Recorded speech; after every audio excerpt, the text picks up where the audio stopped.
For someone who isn't tech savvy or computer literate, hearing about AI can be very daunting.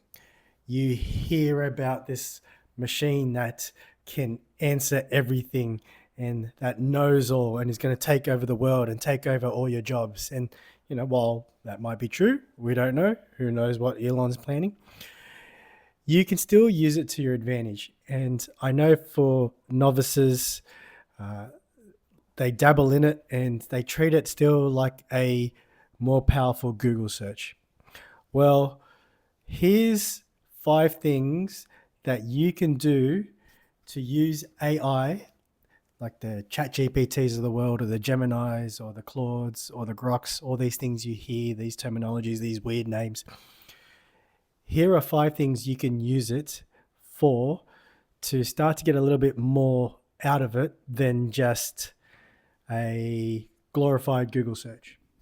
So when I was first starting, there were a few things that I kept playing around with and practicing, and these things I found very valuable.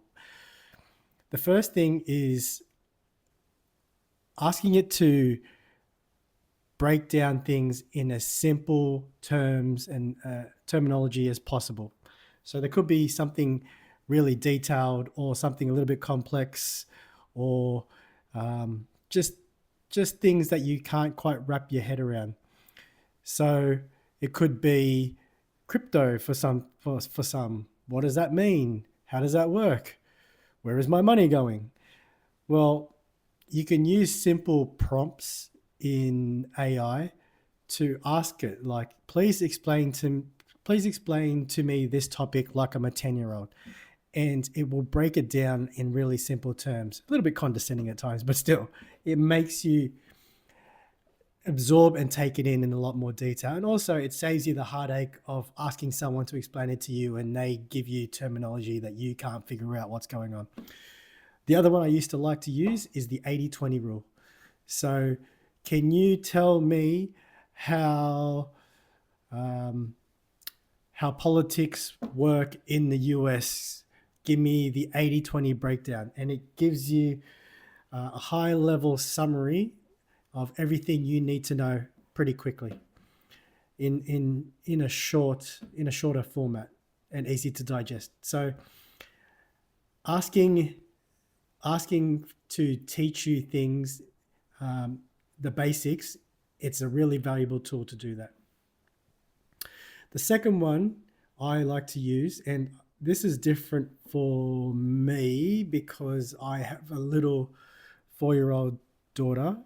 So I guess this works well for those with young kids or grandkids.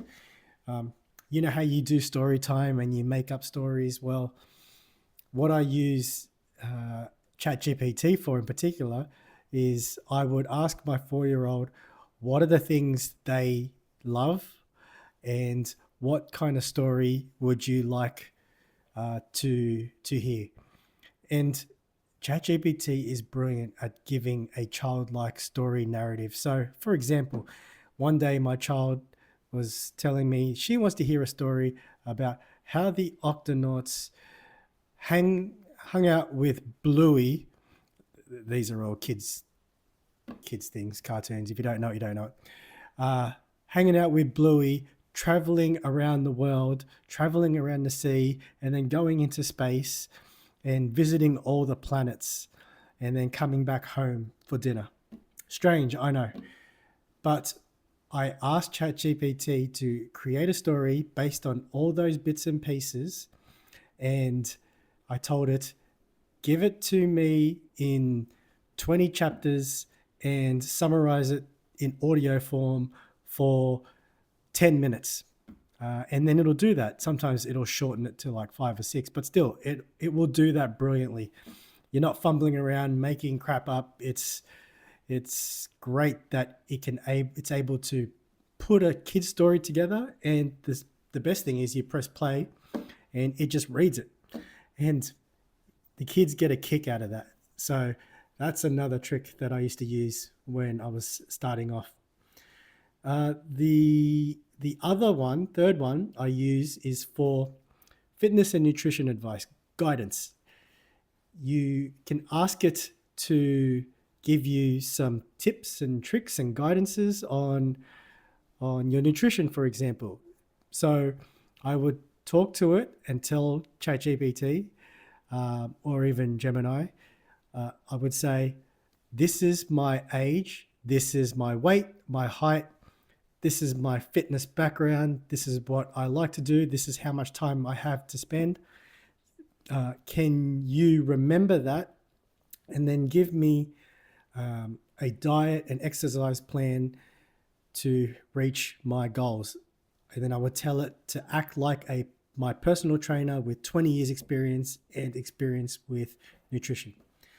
So as soon as I tell it to be that persona and I tell it my goals, it would then spit out maybe a week's worth of diet and exercise plans. And then I would say, I don't like seafood, for example. Who likes seafood anyway? It's horrible. And then it would change it and would just focus on beef and chicken. And with my training program, I would say, I don't like doing this. Can you incorporate this? And then it'll retweak it. And it's so great and so powerful to be able to do that. It's only as good and successful as the work you put in. So you can have a million different training programs, but if you're not willing to put in the work, then what's the point? But yeah, that's another thing. The fourth one that I also use it for, which got to be careful with, is asking for medical advice, for doctor's advice. So let's be real. Some doctors out there are pretty ordinary and don't really care, and they treat you like another number, and you're waiting 3 hours to be told that you need antibiotics or to take some painkillers. So if you have concerns with your health, it is great to be able to ask advice. Now, don't medicate yourself based on what it's telling you to. It just kind of helps diagnose things and give you guidance on what it could be. And it gives you a bunch of information that you can actually go to your doctor and be educated on and say, I believe it could be this. This is what I have. What are your thoughts? So you're kind of steering and guiding in that direction, and you already know some options that it could be based on what it's telling you. Now, like I said, do not take it as gospel, because it can hallucinate. It can tell you the wrong things. But it is a good guide to be able to give you some information and armed with information when you go see the doctor. So, for example, about 3 months ago, I was feeling some pains. I had what I thought was a spider bite at the in my body that rashed up at night when I woke up. I woke up, wasn't dead here in Australia. You know, you never know with spiders. And I thought, okay, bitten by a spider, whatever. And then I started feeling pain in my ribs. Slight tingling pain, nothing major. I thought, spider bite and constipation. So, took laxatives, way too much information. And then for the next 4 or 5 days, the pain kept building and building and getting worse, even though my movements were irregular. Way too much information, I know. And then I started noticing that this scar, the bite that I had, what I thought was a bite, started to slowly appear here on my ribs. So I put all that information into ChatGPT. I asked it for advice. I told it all my symptoms. I told what I've taken, and it would then and then I would say, ask me questions, and it would ask me questions. I would answer it, and then it came to the conclusion that I had shingles. I validated that using Claude as well, another AI large language model that helps kind of validate what you're seeing in another tool. So use AI to validate by using other AI tools, or you can ask that AI tool Where did you get your information, the source of information from, and can you validate that this is true? And so it would revisit what it's looking at and respond to you with kind of resources that can validate that. But long story short, it was right. So I didn't believe it. I said, no, I think I have this because I have this, this, and this. And ChatGPT was like, yeah, you're right.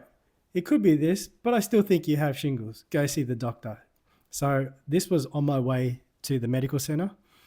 I was asking questions. I left work early in pain. Got there, told the doctor what my symptoms are, how long it's been going for. Lifted up my shirt, and he's gone, that's shingles. I'm like, okay.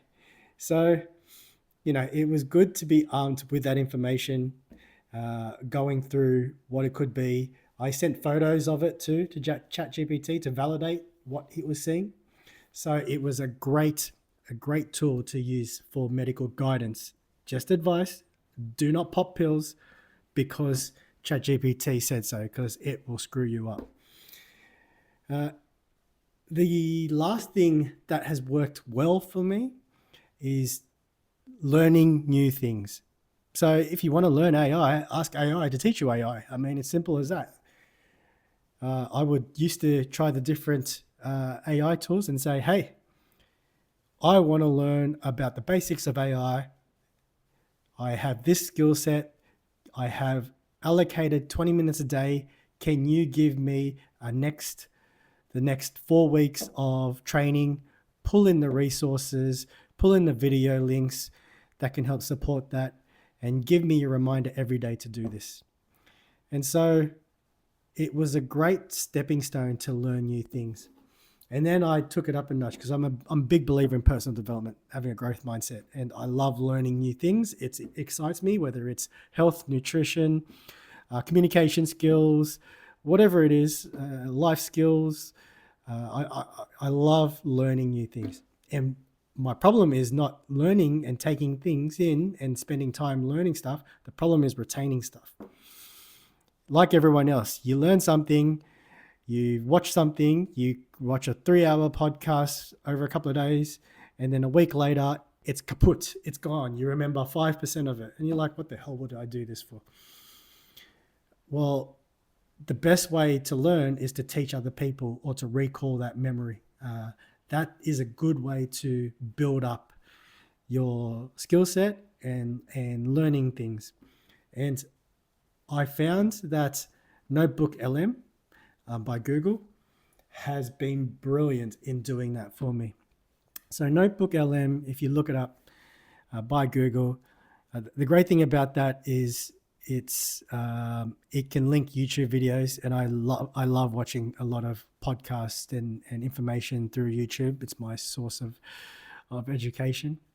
And sometimes a podcast can go for hours and hours. So I would copy that link into Notebook LM, and it would summarize all that information and take in all that information based on the transcripts. I would also put similar videos around that content, around that topic, where there's communication skills. I would pull 2 or 3 different videos and store it.